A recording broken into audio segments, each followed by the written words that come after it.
Bismillahirrahmanirrahim. Assalamualaikum warahmatullahi wabarakatuh. Innal hamdalillah nahmadu wa nasta'inuhu wa nastaghfiruh wa asyhadu an la ilaha illallah wahdahu la syarikalah wa asyhadu anna Muhammadan abduhu wa rasuluh. Allahumma sholli wa sallim ala nabiyyina Muhammad wa ala alihi wa ashabihi wa man tabi'ahu ila yaumiddin, amma ba'd. Ma'asyiral muslimin rahimakumullah. Pemirsa yang berbahagia, alhamdulillah kita senantiasa mendapatkan kenikmatan dari Allah Subhanahu wa taala. Kenikmatan yang tidak terhingga, yaitu kenikmatan iman. Di mana Rasulullah Shallallahu Alaihi Wasallam menegaskan, Inna Allah la yu'til iman illa may yuhib. Sesungguhnya Allah tidak akan berikan kenikmatan iman kecuali orang yang dicintai oleh Allah Subhanahu wa taala. Ma'asyiral muslimin rahimakumullah.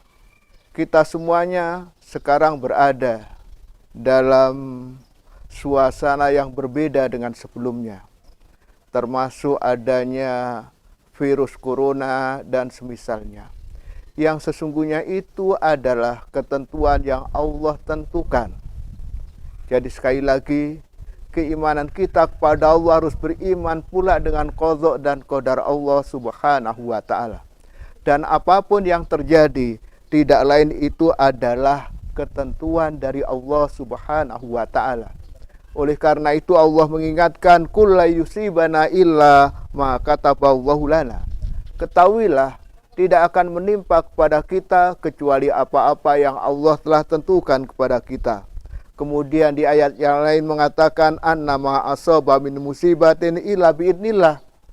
Semua musibah, malapetaka, bencana, itu semuanya ketentuan dari Allah Subhanahu wa taala.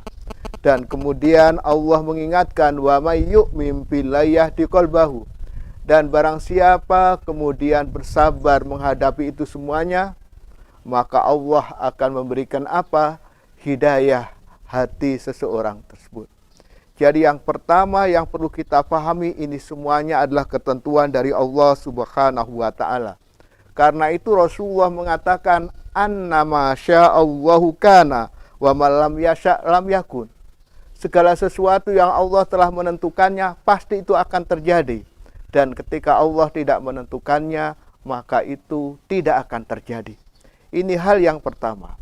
Kemudian yang kedua, perlu kita pahami bahwa sesungguhnya zat yang akan menghilangkan bala dan bencana itu hanyalah Allah Subhanahu wa taala.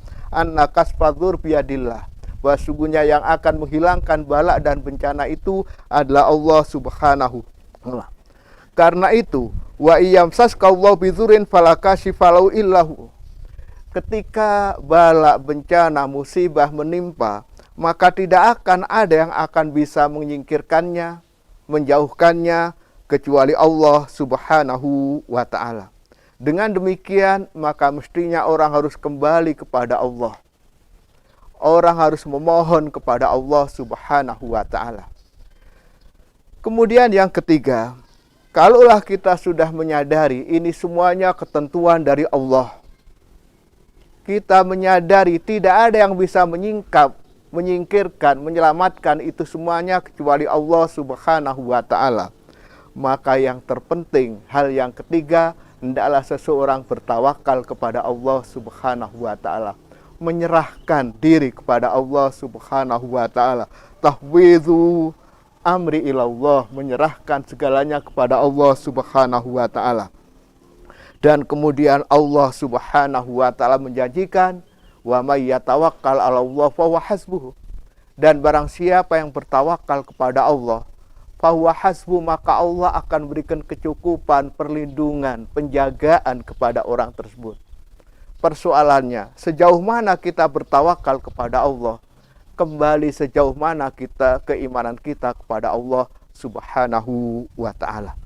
Oleh karena itu Rasulullah Shallallahu Alaihi Wasallam mengajarkan Rasulullah Shallallahu Alaihi Wasallam mengajarkan di dalam hadis sahih, idza kharajar rajulu min baitihi, ketika seorang keluar dari rumah, dia keluar menuju ke tempat yang dia tuju, kemudian dia mengucapkan bismillah, tawakkaltu 'ala Allah, la haula wala quwwata illa billah. Siapapun yang keluar dari rumahnya, dari tempatnya menuju tempat yang hendak dia tuju, ketika melangkahkan maka dia mengucapkan bismillah, tawakkaltu 'ala Allah, la haula wala quwwata illa billah. Siapapun yang mengucapkan demikian itu, maka akan dikatakan kepada orang itu, hudita, engkau telah diberi petunjuk, lantaran engkau keluar kemudian mengucapkan bismillah, tawakkaltu 'ala Allah, la haula wala quwwata illa billah. Hudita, engkau telah diberi petunjuk. Alangkah bahagianya seseorang yang mendapatkan hidayah dari Allah Subhanahu wa ta'ala.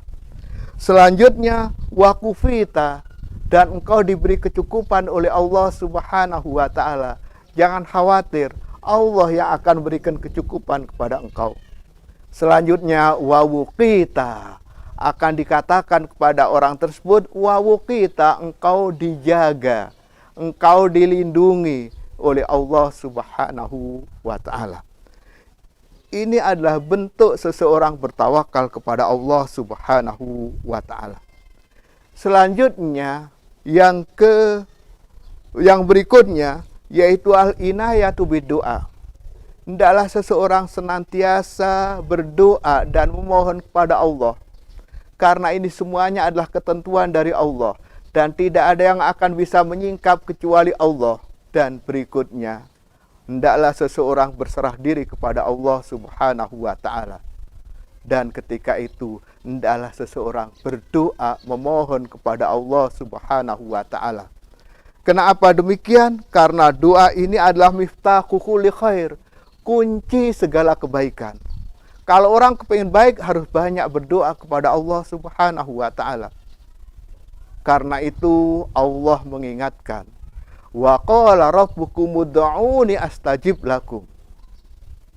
Rabbmu telah menegaskan, ud'uni, memintalah engkau kepadaku, kata Allah Subhanahu wa ta'ala, astajib lakum, maka aku akan memberikan pengabulan kepada kalian itu.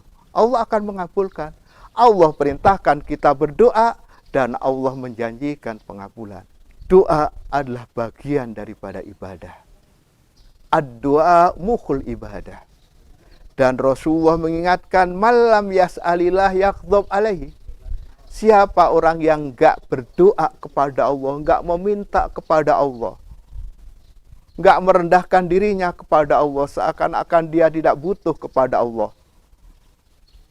maka dikatakan yakdhab alaihi, maka Allah akan murka kepada orang yang demikian itu. Karena dia sombong, dia tidak memohon kepada Allah, tidak berdoa kepada Allah Subhanahu wa ta'ala.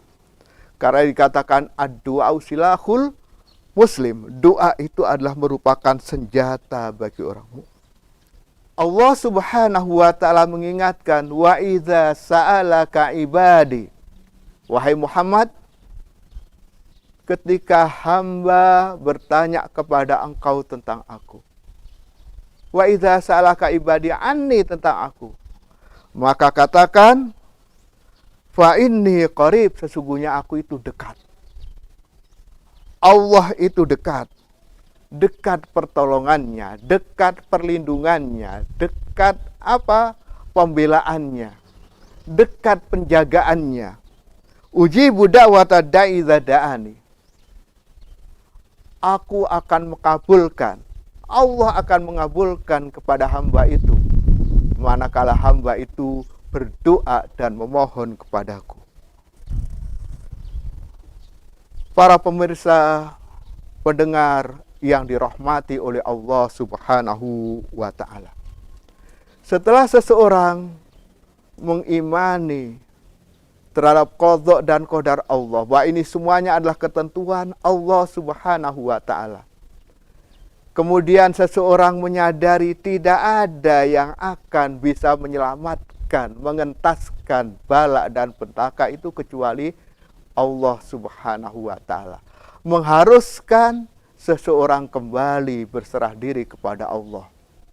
Dan ketika itu disertai dengan permohonan kepada Allah Subhanahu wa taala. Berdoa, karena doa itu adalah miftahu kulli khair, kunci segala kebaikan. Dan yang terakhir, seseorang harus menyadari anna hayata dunya maidanul ibtila wal imtihan. Seseorang harus menyadari bahwa kehidupan dunia ini adalah medan ujian dan ibtila, imtihan. Dan kapan seseorang menyatakan dirinya beriman, pastikan Allah akan berikan ujian itu. Ahasiban nasu ayyaqulu amanna wa hum la yuftanun. Apakah manusia akan menganggap ketika dia menyatakan beriman, kemudian dia tidak diuji, tidak ada ibtila, tidak ada ujian di sana? Tidak, pasti di sana ada ujian itu. Karena memang ujian itu adalah pertanda Allah mencintai kepada hambanya itu. Sebagaimana penegasan Rasulullah, idza ahabballahu qauman ibtalahum. Ketika Allah mencintai kepada kaum itu, maka Allah akan berikan ujian. Dan sesungguhnya ujian itu di antara penyebab Allah akan melebur dosa dan kesalahan hamba. Dan sesungguhnya lantaran ujian menjadikan orang itu sabar. Dan ketika orang sabar itu, Masya Allah, Allah memberikan pahala yang tidak terhingga banyaknya. Sehingga Rasulullah mengingatkan, ma'u'tiya ahadun ita'a khairan wa ausa' minas sabri. Tidak ada anugerah dan pemberian Allah yang lebih agung, lebih besar, lebih baik seperti anugerah kesabaran. Dan itu enggak mungkin kecuali adanya ujian dan cobaan. Ketika orang menyadari bahwa kehidupan ini adalah merupakan medan ujian dan cobaan, maka hendaklah orang selalu ingat sabda Rasulullah Shallallahu Alaihi Wasallam, ajabali amril mu'min, inna amrau kulau khair. Mengharukan, menarik perilaku orang beriman, karena semuanya itu baik. Di mana letak kebaikan orang beriman itu? In asobadu sarau syakaro. Ketika mendapatkan hal-hal yang menyenangkan, maka dia bersyukur kepada Allah. Ingat, itu semuanya anugerah dari Allah.